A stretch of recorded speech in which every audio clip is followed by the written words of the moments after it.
The man was found in a pipe under a toilet. He was folded in half. The pipe was only 14 inches wide. Hello true crime fans and welcome to Behind the Yellow Tape.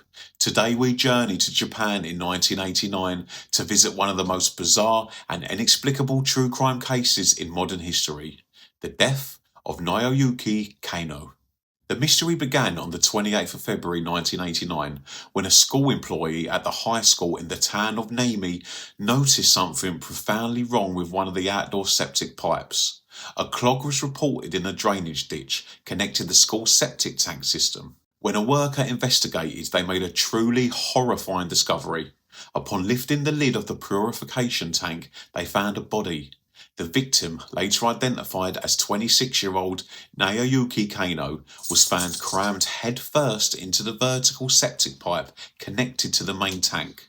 Now, the pipe was incredibly narrow, estimated to be only about 36 centimetres in diameter, or roughly 14 inches.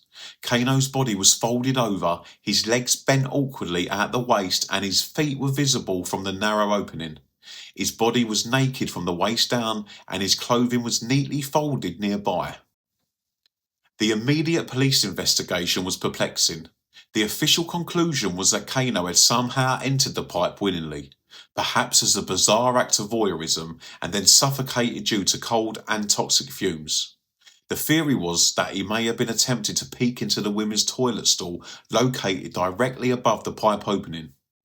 However, this theory has been fiercely challenged by independent investigators and the public for decades. Firstly, the physical impossibility of the entry is a major sticking point. To enter the just 14-inch pipe, Kanno, a man of average size, would have needed to compress his shoulders significantly and fold his body completely. Given the rigid nature of the human body and the lack of external injuries, this voluntary entry seemed highly unlikely. Secondly, the weather was brutally cold.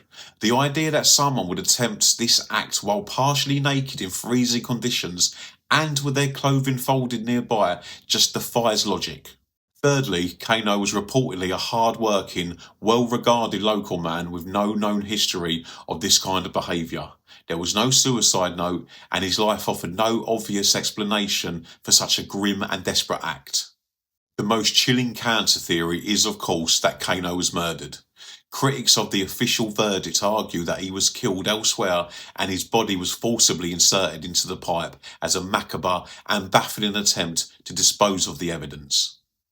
The narrow pipe and the sheer effort required to place him there suggests that multiple people may have been involved, or that the killer was driven by an immense compulsion to hide the body in the most inaccessible place possible. Adding to the mystery, police found a small amount of soil on his body that was not from the area, hinting that he had been outside the school grounds prior to his death. The case of Naoyuki Kanno was officially closed as an accidental death by authorities, but it remains one of Japan's most notorious and unsettling unsolved mysteries. The image of a young man impossibly folded and trapped within a septic pipe continues to haunt those who believe the truth lies far beyond the police report. Thank you for listening today, and remember, stay behind the yellow tape.